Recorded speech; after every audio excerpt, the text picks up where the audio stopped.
So hey guys ఎట్లా మళ్ళీ so welcome to my YouTube channel fit muscle for you. So ఈరోజు వచ్చేసి already content నా థంబ్నెయిల్లో చూస్తుంటారు. ఏంటంటే బేసికలీ కొంతమందికి మ్యాన్ బూబ్స్ ఎందుకు వస్తాయి, సో ఎలాంటి వర్కౌట్ చేస్తే మ్యాన్ బూబ్స్ తగ్గుతాయో వాటి గురించి అయితే ఈరోజు నేను కొన్ని ఎక్స్ప్లెనేషన్ అయితే ఇవ్వబోతున్నాను. అండ్ డెఫినెట్లీ ఈ వీడియో అనేది చాలా యూస్ఫుల్ అవుతుంది. అండ్ ఈ వీడియోని అయితే లాస్ట్ వరకు చూసేయండి. ఇక మీకు వీడియో స్టార్ట్ చేసే ముందు అయితే డెఫినెట్లీ ఒక లైక్ అయితే తీసుకోండి. ఇక మీకు నచ్చినట్టయితే సబ్స్క్రైబ్ మాత్రం చేయడం మర్చిపోకండి.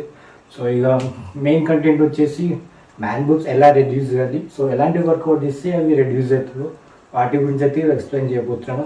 సో ఇక వీడియోని స్టార్ట్ చేస్తాము. So let start the video. So first thing వచ్చేసి ఏంటంటే బేసికల్లీ మ్యాన్ బూబ్స్ ఎందుకు వస్తుంది. సో దానికంటే ముందు ఏంటంటే ఇప్పుడు బాయ్స్ లోపల టెస్టోస్టెరాన్ హార్మోన్ అనేది ఉంటుంది అనమాట. సో దాంతోనే బాయ్స్కి బియర్డ్ అయినా సరే, ఒకవేళ బాడీ బిల్డింగ్ చేయడానికి జిమ్కి వెళ్ళినా కూడా లేదంటే హోమ్ వర్కౌట్ చేసినా కూడా కరెక్ట్ కట్స్ అనేది ఆ టెస్టోస్టెరాన్ హార్మోన్ వల్లనే పాసిబుల్ అవుతుంది అనమాట. అలాగే టెస్టోస్టెరాన్కి ఆపోజిట్గా ఈస్ట్రోజన్ అది గర్ల్స్లో ఉంటుంది.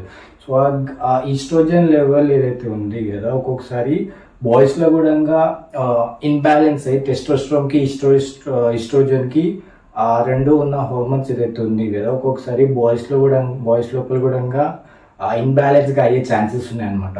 సో వాటి వల్ల ఆ ఈస్ట్రోజన్ హార్మోన్ వల్లనే ఇక్కడ మ్యాన్ బూబ్స్ అనేది వస్తుంది అనమాట. సో చాలా మందికి అది ఎందుకు వస్తుంది, నార్మల్గా ఎలాంటి ఫిజికల్ వర్కౌట్ చేయకుండా సో ఎవరైతే ఉంటారు కదా, సో వాళ్ళకి ఆబ్వియస్లీ ఇక్కడ మ్యాన్ బూబ్స్ అనేది కనిపిస్తుంది. సో జనరల్లీ ఏజ్డ్ పర్సన్స్ ఎవరైతే ఉంటారో చూసినా ఒక 30 ప్లస్ ఉన్న వాళ్ళకి ఆబ్వియస్లీ చాలా వరకు ఉంటుంది మ్యాన్ బూబ్స్.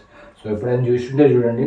సో ఆ ఈస్ట్రోజన్ లెవెల్ని ఎలా తగ్గించాలి, సో ఎలాంటి వర్కౌట్ చేస్తే మంచి అంటే మీ బాడీకి మంచి షేప్ వస్తుంది, సో దాని గురించి అయితే ఈరోజు చెప్పబోతుంది అనమాట. సో ఫస్ట్ థింగ్ వచ్చేసి సో ఈస్ట్రోజన్ లెవెల్ ఏదైతే ఉంది కదా, మ్యాన్ బూబ్స్ బేసికలీ చెస్ట్ కన్నా చాలా ఎఫెక్టివ్గా అనిపిస్తుంది, అంత మంచిగా అనిపించదు. సో దాన్ని తగ్గించడానికి చెస్ట్కి సంబంధించిన వర్కౌట్ అయితే డెఫినెట్లీ చేయాల్సిందే అనమాట. సో జిమ్కి వెళ్ళే వాళ్ళు అయితే ఆబ్వియస్లీ పర్టికులర్ ఒక చెస్ట్ డే ఉంటుంది, లెగ్ డే, షోల్డర్ డే అలాంటివి ఉంటాయి. బట్ హోమ్ వర్కౌట్ చేసే వాళ్ళకి ఎలా, సో వాటి గురించి ఏంటంటే ఇప్పుడు హోమ్ వర్కౌట్ చేసే వాళ్ళకి పుషప్స్ ఉంటాయి. పుషప్స్ కూడా డిఫరెంట్ టైప్స్ ఉంటాయి హోమ్ వర్కౌట్కి సంబంధించినవి.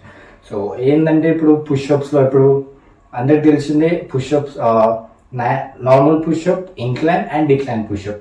సో నార్మల్ పుషప్ అందరికీ తెలిసిందే. ఎలా అంటే ఇప్పుడు మీరు డైరెక్ట్గా ఫ్లోర్ మీద మీ హ్యాండ్స్ని షోల్డర్ లెవెల్లో ప్లేస్ చేసి నార్మల్గా చేసేదాన్ని నార్మల్ పుషప్ ఉంటుంది. బట్ ఇంక్లైన్ పుషప్ ఎలా అంటే బేసికల్లీ ఇంక్లైన్ పుషప్ ఈ అప్పర్ చెస్ట్కి కాన్సన్ట్రేషన్ ఇస్తుంది అనమాట. సో ఇంక్లైన్ పుషప్ ఎలా చేస్తారంటే ఇప్పుడు ఫర్ సపోజ్ మీ ఆపోజిట్కి ఒక టేబుల్ ఉంది. సో మీ ఆ టేబుల్ మీద మీ హ్యాండ్స్ని షోల్డర్ లెవెల్లో పెట్టి సో మీ కంప్లీట్ బాడీ ఏదైతే ఉంది కదా, రెస్ట్ ఆఫ్ బాడీ సో కిందికి ఫ్లాట్గా సో ఈ పొజిషన్లో ఎప్పుడైతే మీరు పెడతారు కదా, కంప్లీట్ కాన్సన్ట్రేషన్ అనేది ఈడ కనిపిస్తుంది అనమాట. ఎప్పుడైతే మీరు ఆ టేబుల్ మీద మీ హ్యాండ్ని ప్లేస్ చేసి ఎప్పుడైతే వర్కౌట్ చేస్తే కదా, కంప్లీట్ కాన్సన్ట్రేషన్ అప్పర్ చెస్ట్కి అయితే ఆబ్వియస్లీ వస్తుంది. సో ఇక్కడ ఉన్న ఫ్యాట్ మజిల్స్ ఏదైతే ఉంటాయి అంటే ఫ్యాట్ ఏదైతే ఉంది కదా డెఫినెట్లీ రెడ్యూస్ అయిపోతుంది అనమాట. సో సెకండ్ థింగ్ వచ్చేసి డిక్లైన్ పుషప్. సో ఈ decline pushup opposite to the incline pushup. ఎలా అంటే ఇంక్లైన్ పుషప్లో మీ హ్యాండ్ని టేబుల్ మీద పెట్టారు కదా, సో ఆపోజిట్గా మీ ఇప్పుడు టేబుల్ మీద మీ లెగ్ని పెట్టి రిమైనింగ్ మీ హ్యాండ్ నుంచి మీ కంప్లీట్ బాడీ అంతా ఫ్లాట్గా గ్రౌండ్ వైపుకి అంటే ఈ పొజిషన్లో గ్రౌండ్ వైపుకి షోల్డర్ లెవెల్లో మీ హ్యాండ్ని ప్లేస్ చేసి గ్రౌండ్ లెవెల్లో సో ఎప్పుడైతే మీరు వర్కౌట్ చేస్తారో కంప్లీట్ డౌన్ లెవెల్ ఉన్న చెస్ట్ ఏదైతే ఉంది కదా, సో దానికి కాన్సన్ట్రేషన్ ఇస్తుంది. ప్లస్ మ్యాన్ బూబ్స్ మ్యాక్సిమంగా ఈ పొజిషన్లో కనిపిస్తుంది, డిక్లైన్ సైడ్ ఎక్కువ కనిపిస్తుంది. సో ఆబ్వియస్లీ ఎప్పుడైతే మీరు డిక్లైన్ పుషప్ చేస్తారో చాలా వరకు మ్యాన్ బూబ్స్ తగ్గే చాలా ఛాన్సెస్ ఉంటాయి హోమ్ వర్కౌట్ చేసే వాళ్ళకి.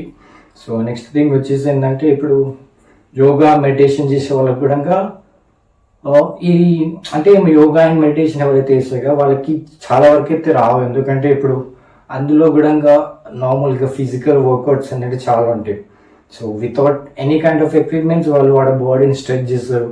సో ఫ్యాట్ అనేది రావడం ఛాన్స్ ఉండదు. సో స్ట్రెచబుల్ ఉంటాయి కాబట్టి సో ఫ్యాట్ మజిల్స్ అనేది అలాగే అనిపించవు. సో అట్లానే అనమాట. బట్ ఎవరైతే వర్కౌట్ చేయకుండా నార్మల్గా ఉంటుంది చూసినా సో వాళ్ళకి ఆబ్వియస్లీ ఒక 30 ప్లస్ ఉన్న వాళ్ళకి ఆబ్వియస్లీ మ్యాన్ బూబ్స్ అనేవి వస్తాయి. సో ఇవన్నమాట హోమ్ వర్కౌట్లో ఎప్పుడైతే మీరు పుషప్స్ అండ్ రిమైనింగ్ పుల్అప్స్ అయితే మీ బ్యాక్కి మీ షోల్డర్కి మంచి ఎఫెక్ట్ చూపిస్తుంది.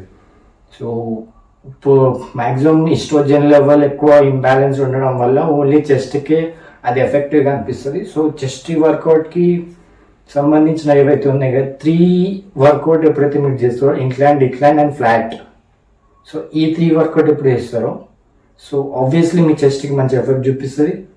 ఫ్యాట్ ఏదైతే ఉందిగా రెడ్యూస్ అయిపోతుంది అండ్ మంచి కట్స్ అనేది ఫామ్ అవ్వడం స్టార్ట్ అవుతాయి. బట్ బేసికలీ దీనికి కన్సిస్టెన్సీ మాత్రం చాలా ఇంపార్టెంట్. అండ్ డయట్ కన్సిస్టెన్సీ ఇంకా రెస్ట్. దేనికైనా సరే, జిమ్కి వెళ్ళే వాళ్ళైనా సరే, లేదా మామూలుగా ఫిట్నెస్ మెయింటైన్ చేసే వాళ్ళైనా సరే, ఆబ్వియస్లీ ఈ 3 కంపల్సరీ అవసరం అనమాట. సో డెఫినెట్గా నేను చెప్పినట్టు చేయండి. ఒక మీకు డిఫరెన్స్ అనేది మీకు అనిపిస్తుంది. కొంచెం టైం ఇవ్వండి. ఒక 3 months to 3 to 6 monthsలో మీకు డెఫినెట్లీ మీరు కన్సిస్టెన్సీతో డే బై డే అట్లా చేస్తూ ఉండండి. ఆబ్వియస్లీ మీకు మంచి ఎఫెక్ట్ చూపిస్తుంది. మీ మ్యాన్ బుక్స్ని కూడా డెఫినెట్లీ కంట్రోల్ చేస్తాను అనమాట. సో ఈరోజు వీడియో అనమాట ఇది. సో డెఫినెట్లీ మీకు యూస్ఫుల్ అయితే డెఫినెట్లీ లైక్ చేయండి, ఇంకా సబ్స్క్రైబ్ చేయడం మాత్రం మర్చిపోకండి.